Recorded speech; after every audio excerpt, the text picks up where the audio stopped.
Šie medžiai atgabenti iš mano šalies, Tomai. Jie labai tvirti. Jokia audra negali jų nulenkti ar nulaužti. Jie labai ypatingi. Yra tik viena ar dvi salos, kuriuose auga šie spygliuočiai.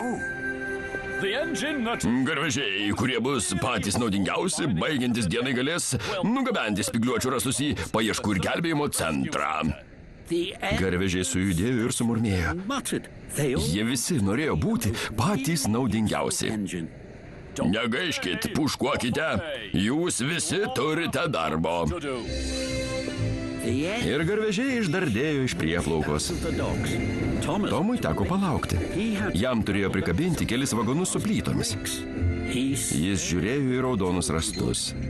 Tomo akys spindėjo, o katilas burbuliavo iš jaudulio.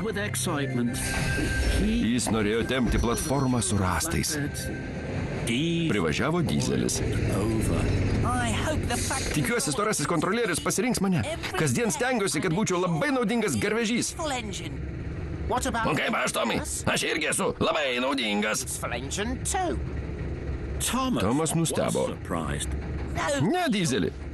Esu tikras, kad storasis kontrolierius kalbėjo apie garvežius. O tu nesi garvežys. Ir Tomas nurūko tolyn. Dizelis buvo piktas. Tie garvežiai galvoja, kad dizelį niekam tikę. O garvežiai ypatingi.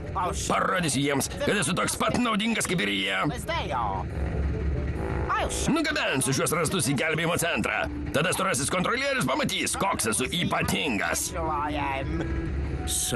Ir dizelis nudardėjo prie platformų su rąstais.